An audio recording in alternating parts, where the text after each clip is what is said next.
तो कैसे हो आप लोग। चलो आज के लेक्चर में मेटल एंड नॉन मेटल्स के बारे में देखेंगे। मेटल्स क्या होते हैं, नॉन मेटल्स क्या होते हैं। ठीक है, चलो देखो यहाँ पे।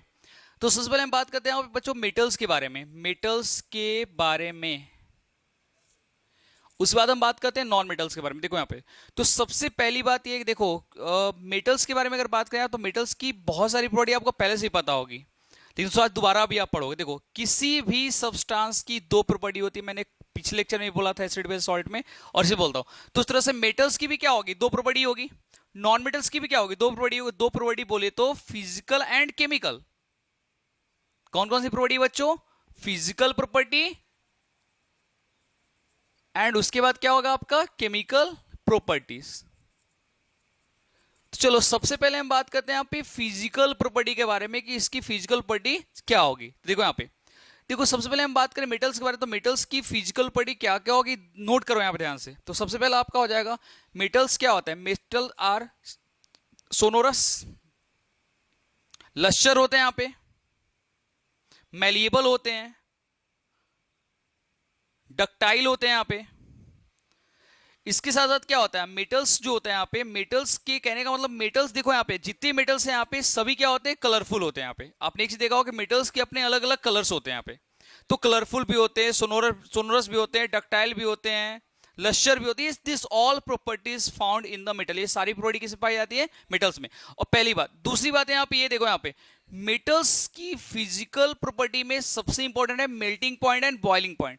देखो सीधी सी बात है यार, मेटल है तो हेवी भी होगा और सॉलिड स्टेट में पाया जाता है, इस कारण से इसका क्या होगा, melting point and boiling point क्या होगा, बहुत ज्यादा होगा, बहुत ही ज्यादा होगा।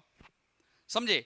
हाँ, इसमें भी एक एक्सेप्शन है, एक्सेप्शन आपका मर्क्यूरी है। मर्क्यूरी मेटल होते हुए भी वो लिक्विड स्टेट में पाया जाता है। नोट करो इस क्वेश्चन को, आ सकता है एग्जामिनेशन में कि वो कौन सा ऐसा मेटल है जो आपका लिक्विड स्टेट में पाया जाता है। तो मर्क्यूरी एक ट्रांजिशन मेटल है जो आपका लिक्विड स्टेट में भी पाया जाता है। ध्यान समझना यहाँ पे, मर्क्यूरी आपका क्या है यहाँ पे, mercury is a metals which find in the liquid form. Metal होता है ये, लेकिन मेटल होने के साथ साथ क्या होता है, ये आपका लिक्विड स्टेट में पाया जाता है, जिस कारण से इसका बॉइलिंग पॉइंट काफी कम होता है। क्लियर सी बात है। लेकिन बाकी जितने भी मेटल्स हैं, किसी मेटल्स का आप एग्जांपल लो, सभी के मेल्टिंग पॉइंट बॉइलिंग पॉइंट काफी ज्यादा होते हैं, सभी साइन करते हैं, सभी हेवी होते हैं, सभी में आवाज निकलती है एक दूसरे टकराने के बाद।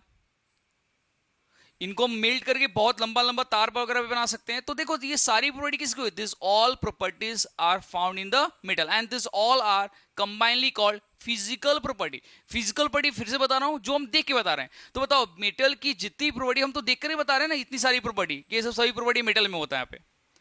अब हम बात करते हैं यहाँ पे इसके केमिकल प्रॉपर्टीज के बारे में। तो केमिकल प्रॉपर्टीज का मतलब क्या है, तो एक सब्सटेंस को दूसरे सब्सटेंस से रिएक्शन करने के बाद जो प्रॉपर्टी सामने आएगी उसी को हम बोलते हैं बच्चों केमिकल प्रॉपर्टी।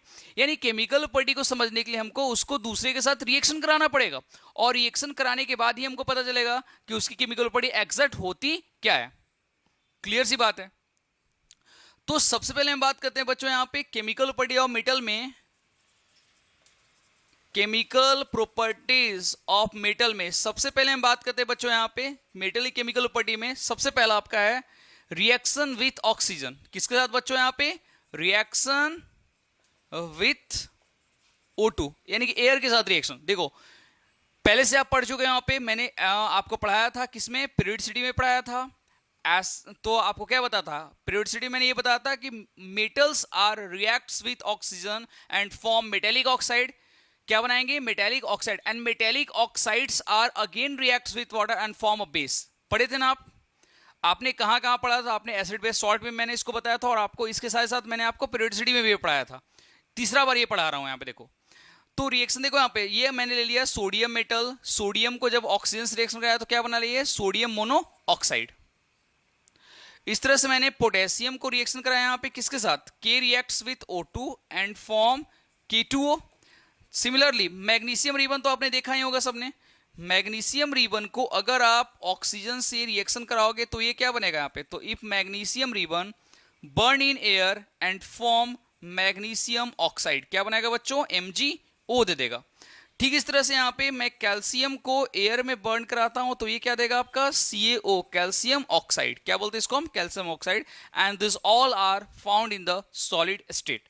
देखो यहाँ पे अब जितने भी यहाँ पे देख रहे हो आप metallic oxide, they all are again reacts with water. इन सभी को हम वाटर से रिएक्शन दोबारा कराएंगे। तो देखो यहाँ पे this is Na2O reacts with H2O and form NaOH। Clear है? क्या बनाएगा आपका? Sodium hydroxide, also called caustic soda, strong base. Similarly if K2O reacts with H2O and form KOH, potassium hydroxide, also called caustic potash. क्या बोलते हैं इसको बच्चों? Caustic potash. Note करना है यहाँ पे, कॉस्टिक पोटास को कहते हैं। चलो ठीक उस तरह से यहाँ पे MgO reacts with H2O and form MgOH whole twice. क्या बनाएगा ये? Magnesium hydroxide. चलो next, this is CaO reacts with H2O and forms CaOH whole twice, called calcium hydroxide and also called slaked lime. Slaked lime is the commercial name and the chemical name of compound is calcium hydroxide, slaked lime. These all properties are combinedly found in the metals. यानी metal देखो कोई भी example ले लेंगे हम यहाँ पे, किसी भी मेटल्स को अगर हम रिएक्शन कराएंगे ऑक्सीजन के साथ तो क्या बनेगा? मेटेलिक ऑक्साइड बनेगा। और उस मेटेलिक ऑक्साइड को फिर से वाटर से रिएक्शन कराएंगे तो क्या बनेगा? सब में बेस फॉर्म होगा। क्लियर है ना? बहुत क्लियर है यार। चलो आगे बढ़ते हैं। अब बात करते हैं यहाँ पे रिएक्शन विथ एसिड्स।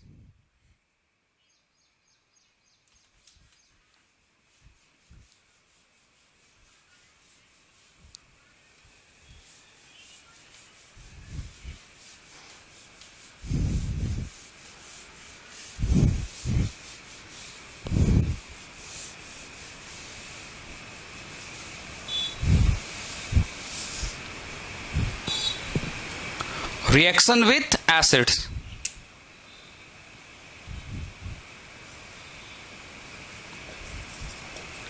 देखो किसी भी मेटल्स को अगर हम एसिड से रिएक्शन कराते तो H2S रिलीज करेगा। अब वो किसी मेटल कौन सा है? रिएक्टिव मेटल, हमेशा ध्यान रखना। सोडियम, मैग्नीशियम, कैल्शियम, इन सभी मेटल्स को, पोटेशियम को अगर हम मेटल्स रिएक्शन कराते तो क्या रिलीज करेगा? H2S। देखो यहाँ पे एग्जांपल में देखो आप, this is Na reacts with HCl and form NaCl plus H2 gas. देखो यहाँ पे साफ निकल रहा है यहाँ पे। ठीक इस तरह से देखो यहाँ पे, this is Mg plus HCl form क्या बनाएगा आपका यहाँ पे? MgCl2 plus H2 gas. ठीक इस तरह से देखो यहाँ पे, दिस इज Ca प्लस यहाँ पे मान लो कि मैंने H2SO4 ले लिया तो ये क्या बनाएगा आपका? CaSO4 plus H2 gas. ठीक इस तरह से यहाँ पे सोडियम, मैग्नीशियम, कैल्शियम, पोटेशियम का ले लो आप K प्लस HCl, ये क्या बना लेगा बच्चों? KCl plus H2 gas. देखो तो ये एक ऐसा भी है बच्चों कि इससे हम मेटल की प्रॉपर्टी को भी चेक करते हैं। मान लो कि हमारे पास कोई दो सब्सटेंस रखा हुआ है जिसमें आपको ये बताना है कि कौन मेटल होगा और कौन नॉन मेटल होगा। तो आप कुछ नहीं करो, उस जो दोनों है उसको दोनों को आप क्या डालो? किसमें? एसिड में डाल दो। तो एसिड में डालने के बाद जो पॉप साउंड से जो अगर H2 गैस रिलीज करेगा वो हम समझेंगे क्या? मेटल है।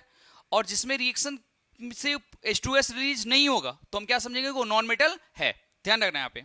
यानी इस प्रोसेस से, इस मेथड से हम ये आइडेंटिफाई भी कर सकते हैं कि कौन मेटल है या कौन नॉन मेटल है। दोनों को हम एसिड में डालेंगे और एसिड में डालने के बाद जो H2 गैस रिलीज करेगा तो हम ये क्लियरली समझ लेंगे कि वो क्या आपका मेटल है। और H2 गैस रिलीज नहीं होता तो हम क्या समझ लेंगे? वहां पे नॉन मेटल है। क्लियर है ना? चलो आगे बढ़ते हैं। तो ये तो हो गया आपका रिएक्शन विथ मेटल्स का, एसिड से रिएक्शन हो गया आपका। नेक्स्ट हम बात करते हैं यहाँ पे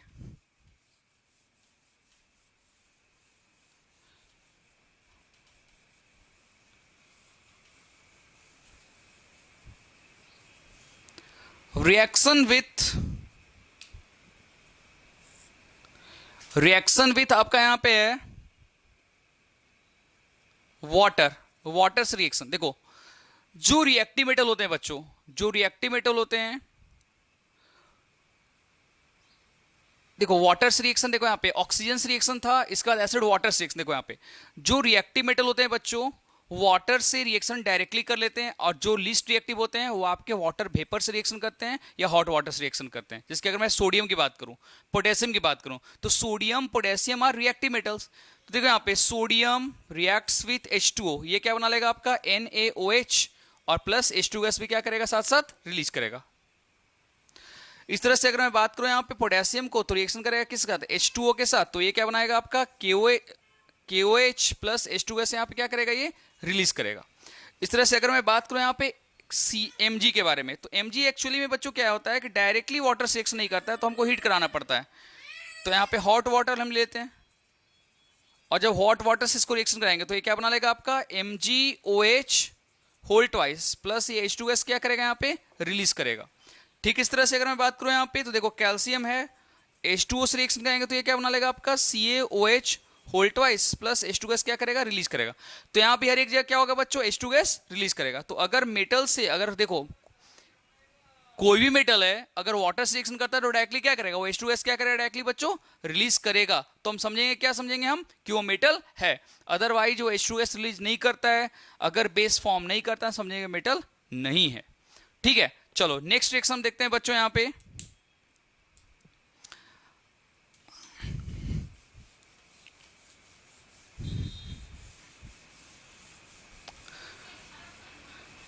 रिएक्शन विथ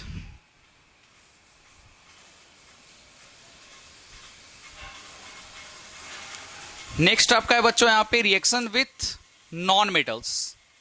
नॉन मेटल्स, देखो नॉन मेटल से मेटल रिएक्शन करेंगे तो क्या बनेगा, देखो यहाँ पे नॉन मेटल कौन सा बच्चों, देखो सबसे पहले बात करते हैं यहाँ पे नाइट्रोजन है, सल्फर है, फॉस्फोरस है, और भी बहुत सारे नॉन मेटल है। इतने से पहले रिएक्शन करके देखते हैं यहाँ पे।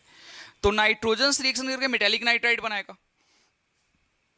सल्फर से सल्फाइड बनाएगा, और फॉस्फोरस से क्या बनाएगा बच्चों, फॉस्फाइड बनाएगा। चलो यहाँ पे हम देख लेते हैं यहाँ पे, देखो तो this is Na reacts with N2। चलो यहाँ पे मैग्नीशियम ले लेते हैं, मैग्नीशियम ले लेते हैं यहाँ पे। Magnesium reacts with N2 gas, यानी कि मैग्नीशियम रिबन को हम N2 गैस में बर्न कराएंगे, तो ये क्या बनाएगा Mg3N2, मैग्नीशियम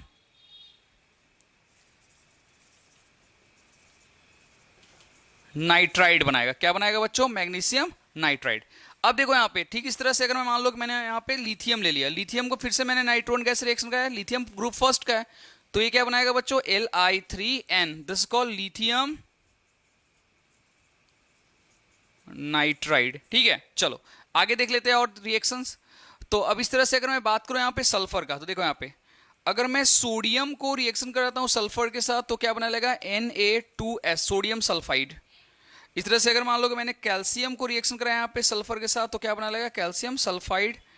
अगर मैग्नीशियम रिबन को अगर सल्फर के साथ जलाया तो क्या बनेगा आपका Mgs बनेगा, मैग्नीशियम सल्फाइड। तो ओवरऑल ये क्या बन रहा है बच्चों, मेटेलिक सल्फाइड बना रहा है यहाँ पे। अब इस तरह से मान लो कि मैंने फॉस्फोरस को सबसे रिएक्शन कराया, तो फॉस्फोरस को रिएक्शन कराएंगे तो क्या बनेगा यहाँ पे, देखो यहाँ पे सोडियम रिएक्ट्स विथ फॉस्फोरस, तो ये क्या बनाएगा आपका Na3P, सोडियम फॉस्फाइड। मैग्नीशियम को रिएक्शन कराएंगे हम यहाँ पे P4 के साथ, तो क्या बनेगा आपका Mg3P2, मैग्नीशियम फॉस्फाइड बना लेगा यहाँ पे। वैलेंसी इंटरचेंज हो जाएगी, पढ़ चुके होगा आप 9th क्लास में ऑलरेडी। देखो यहाँ पे ओवरऑल क्या बना है, यहाँ पे फॉस्फाइड बन रहा है। अब हम बात करते हैं यहाँ पे हेलोजन के बारे में, एक्स यहाँ पे लिख देता हूं मैं एक्स। अब हेलोजन में क्या होता है, क्लोरीन, फ्लोरीन, ब्रोमीन, आयोडीन। देखो यहाँ पे तो हेलोजन का मतलब ये होता है, हेलोजन देखो यहाँ पे हेलोजेन का मतलब क्या होता है, देखो the word halogen consist of the two words halo and gen. Halo का मतलब होता है सॉल्ट, एंड जेन का मतलब क्या होता है बच्चों, फॉर्मेशन। क्या होता है यहाँ पे, फॉर्मेशन। तो सॉल्ट का फॉर्मेशन, तो सॉल्ट कब फॉर्म होगा, कैसे फॉर्म होगा, देखो यहाँ पे तो सॉल्ट का फॉर्मेशन कब होगा, जब हेलोजन मेटल से रिएक्शन करेंगे। Suppose sodium reacts with chlorine, तो सोडियम क्लोरीन से रिएक्शन क्या बनाएगा, form product is sodium chloride. Magnesium reaction करेगा क्लोरीन के साथ तो क्या बनाएगा बच्चों, MgCl2।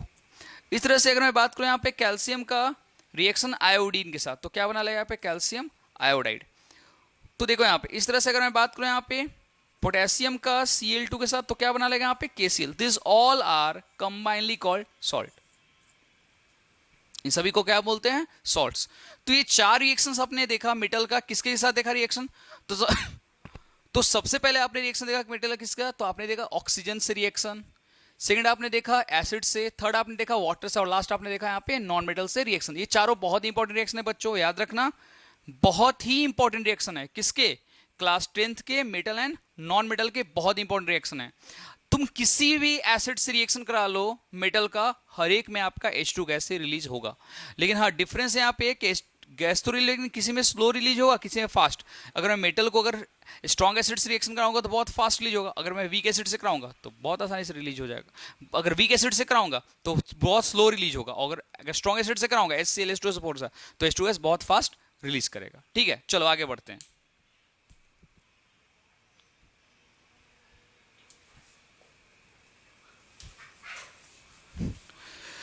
तो अभी तक हमने क्या देखा? Physical properties of metal and physical properties chemical properties of metal देखा। अब हम बात करते हैं नॉन मेटल्स के बारे में।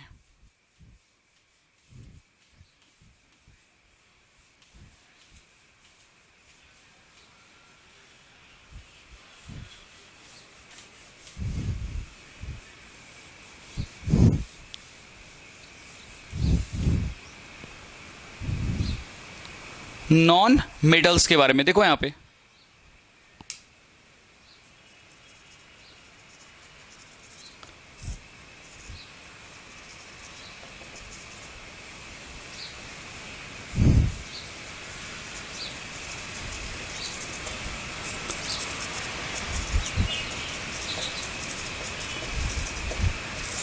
देखो तो नॉन मेटल की सबसे पहले फिजिकल प्रॉपर्टी क्या हो जाएगी? तो ये साइन नहीं करते हैं, ये इलेक्ट्रिसिटी को कंडक्ट भी नहीं। मेटल क्या होता है? मेटल जो होता है इलेक्ट्रिसिटी का गुड कंडक्टर होता है, जबकि इलेक्ट्रिसिटी के बैड कंडक्टर होते हैं। हाँ इसमें भी एक्सेप्शन है,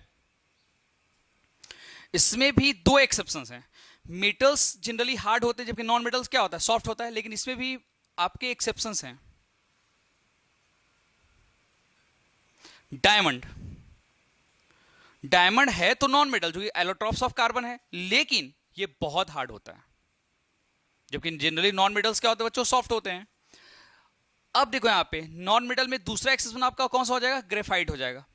we will know that non metals are bad conductor of electricity, but exceptionally graphites are good conductor of electricity. यानी ग्रेफाइट जो होता है वो इलेक्ट्रिसिटी का गुड कंडक्टर होता है, this exception.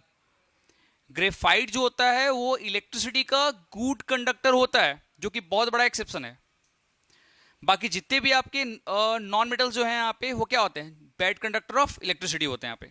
Non metal soft होते हैं, जबकि मेटल क्या होते हैं? हार्ड होते हैं। नॉन मेटल साइन नहीं करते हैं, सोनोरस भी नहीं होते ये। आप एक काम करो, लकड़ी के टुकड़े को आपस में एक दूसरे के साथ पीटो तो क्या आवाज आती है? नहीं आती है। सब में नॉट नॉट लगा दो, not lustre, not sinus, not sonorous, सब में लगा दो यहाँ पे आप, बस वही हो जाएगा यहाँ पे। डक्टाइल भी नहीं होता ये। तो कहने का मतलब कहीं ना कहीं ये हो गया कि this all are properties of non metal. तो इसमें एक्सेप्शन है, याद रखना अपना। पहला आपका ग्रेफाइट और दूसरा आपका कौन सा हो जाएगा बच्चों? डायमंड। डायमंड वर्ल्ड का सबसे हार्डेस्ट सब्सटेंस है बोरोन कार्बाइड के बाद। और ग्रेफाइट जो आपका ये है क्या आता है? गुड कंडक्टर ऑफ इलेक्ट्रिसिटी होता है। चलो ये हो गया फिजिकल प्रॉपर्टी। अब हम बात करते हैं केमिकल प्रॉपर्टीज के बारे में। तो देखो केमिकल प्रॉपर्टी क्या, देखो सबसे पहले हम बात करते हैं बच्चों यहाँ पे केमिकल प्रॉपर्टी में सबसे पहला आपका है reaction with oxygen. Reaction with oxygen, देखो रिएक्शन विथ अगर ऑक्सीजन के साथ में अगर बात करूं यहाँ पे, देखो जितने भी नॉन मेटल्स है they all are reacts with oxygen and form non metallic oxide. क्या बनाएंगे बच्चों? Non metallic oxide. And non metallic oxides are again reacts with water and form acids. क्या बनाएंगे आपके? Acid. Example like C+O2 gas, carbon को air में burn करा रहे हैं तो क्या बना रहा है यहाँ पे? Carbon dioxide.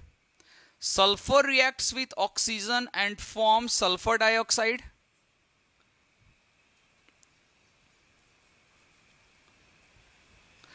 N2 gas reacts with O2 gas and form NO gas. NO gas again reacts with O2 gas and form NO2 gas, nitrogen dioxide gas. तो सभी देखो यहां पे सभी नॉन मेटल्स हैं। फॉस्फोरस भी ले लो आप, P4 reacts with O2 gas and form P2O5 phosphorus pentaoxide. These all are combinedly called non-metals. अब इन सभी नॉन मेटल्स को ऑक्सीजन से रिएक्शन करने के बाद क्या बना, यहाँ पे carbon dioxide, sulphur dioxide, nitric oxide, nitrogen dioxide and phosphorus penta oxide. They all are reacts with water and form acids. CO2 reacts with H2O and form H2CO3. This is called carbonic acid. क्या बोलते हैं इसको हम? Carbonic acid. Similarly, sulfur dioxide reacts with H2O and form H2SO3 called sulfurous acid. Similarly, SO ये हो गया आपका. अब आपका कौन सा यहाँ पे NO2 gas. NO2 reacts with H2O and form HNO3 gas. साथ ही साथ यहाँ पे नाइट्रस एसिड भी बनता है यहाँ पे HNO2 गैस. बाद में इसको फ्रैक्शनल डिस्टिलेशन मेथड से हम अलग कर लेते हैं यहाँ पे. ठीक इस तरह से अगर मैं बात करूँ यहाँ पे P2O5 reacts with H2O and form, ये क्या बनाएगा बच्चों यहाँ पे H3PO4 called phosphoric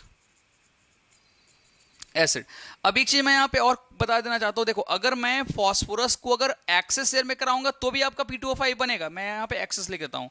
अगर मैंने फॉस्फोरस को ऑक्सीजन के लिमिट में कराया रिएक्शन तो क्या बनेगा आपका P2O3 बनेगा, फॉस्फोरस ट्राई ऑक्साइड.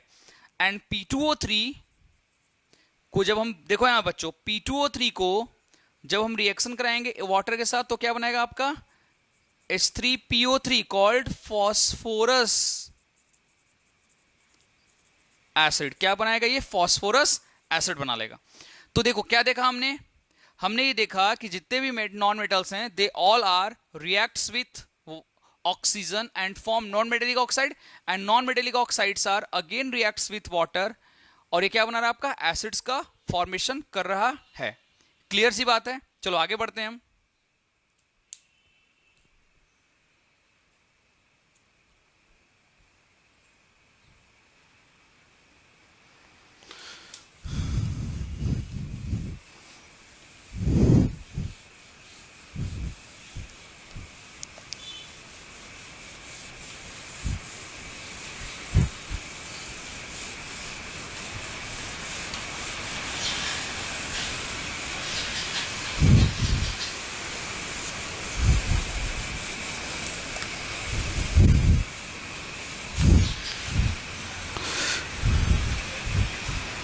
अब देखो यहाँ पे नॉन मेटल के आगे की प्रॉपर्टी में बताओ. देखो यहाँ पे नॉन मेटल्स जनरली जो होता है बच्चों वाटर में आपका इनसॉल्युबल होता है. मतलब इनसॉल्युबल या आप बोल सकते हो पार्शियली सॉल्युबल. जिसकी एग्जांपल मैं बताता हूँ सल्फर का. उसके बाद मैं बताता हूँ आपका कौन सा. देखो नॉन मेटल के बारे में बताओ, ना कि नॉन मेटेलिक ऑक्साइड. कार्बन हो गया, सल्फर हो गया, फॉस्फोरस. तो अगर मैं बात करूं यहाँ पे इनके साथ तो ये जनरली वाटर में क्या होता है, ये वाटर में या तो कुछ तो पार्शियली सॉल्युबल होते हैं या कुछ आपके क्या होते हैं यहाँ पे कुछ जो आपके जो होते हैं वो आपके इनसॉल्युबल होते हैं. जैसे मान लो कि आप कार्बन को अगर वाटर में डालोगे तो कार्बन कहाँ वाटर में सॉल्युबल होता है, सल्फर भी नहीं होता है. तो कहने का मतलब कहीं ना कहीं ये हुआ है यहाँ पे कि सॉल्युबल ये देखो या तो पार्शियली सॉल्युबल होगा या तो इनसॉल्युबल होगा. कंप्लीटली सॉल्युबल कोई भी नॉन मेटल नहीं होते हैं वाटर में. ये बहुत ही इंपॉर्टेंट प्रॉपर्टी है, ध्यान रखना. जितने भी आपके नॉन मेटल्स हैं सारे नॉन मेटल्स में से जो आपके होते हैं वो अधिकतर क्या होते हैं या तो इनसॉल्युबल होते हैं या आपके पार्शियली सॉल्युबल होते हैं. कंप्लीटली सॉल्युबल कोई भी नॉन मेटल नहीं होता है वाटर में. तो वाटर के साथ रिएक्शन हुआ, ऑक्सीजन के साथ रिएक्शन हुआ. इसके बाद मैं बताता हूं आपको मेटल से मेटल के साथ रिएक्शन आपने ऑलरेडी पढ़ लिया. हाँ, कुछ आपके ऐसे कंपाउंड्स हैं क्या नॉन मेटल्स हैं जो आपको ऑर्गेनिक कंपाउंड से भी रिएक्शन करते हैं. अब वो कौन कौन से हैं देख लो यहाँ पे. जिसकी एग्जांपल लाइक मैं बता दूं, देखो यहाँ पे ऑक्सीजन. देखो यहाँ पे ये क्या आपका हो गया CH4 गैस है, मीथेन गैस है. ये हाइड्रोकार्बन डायरेक्टली बोल सकते हैं यहाँ पे. तो हाइड्रोकार्बन को अगर हम एयर में बर्न कराएंगे, देखो यहाँ पे CH4 गैस को अगर मैं O2 गैस में रिएक्शन कराता हूं तो क्या बनता है बच्चों, ये बनाएगा आपका CO2 gas plus H2O plus यहाँ पे हीट भी क्या करेगा, ये रिलीज करेगा. ठीक है. इसके बाद आगे बढ़ते हैं यहाँ पे. तो देखो दिस इज C2H5OH. आपने वाइन का नाम सुना होगा, यही तो है इथेनॉल. और इस इथेनॉल को हम रिएक्शन कराएंगे यहाँ पे किसके साथ, O2 के साथ. तो O2 के साथ रिएक्शन कराने में तो क्या देगा, ये कार्बन डाइऑक्साइड देगा प्लस क्या देगा आपका H2O देगा, अब प्लस यहाँ पे भी क्या करेगा, हीट आपका रिलीज करेगा. तो जितने भी ऑर्गेनिक कंपाउंड है सभी ऑर्गेनिक कंपाउंड्स को अगर आप रिएक्शन कराते हो एयर के साथ, ऑक्सीजन के साथ, तो सभी आपके कंपाउंड जो क्या बनाएंगे, कार्बन डाइऑक्साइड देगा, वाटर देगा, और प्लस क्या करेगा, हीट क्या करेगा, रिलीज करेगा। तो आज के लेक्चर में मैंने बहुत चीजों को बहुत फास्ट कवर किया है। आपको पता था कि, मुझे पता था पहले से ही कि आपने ऑलरेडी इसमें से कुछ पार्ट आपने क्लास 7th 8th में ही पढ़ लिए होंगे।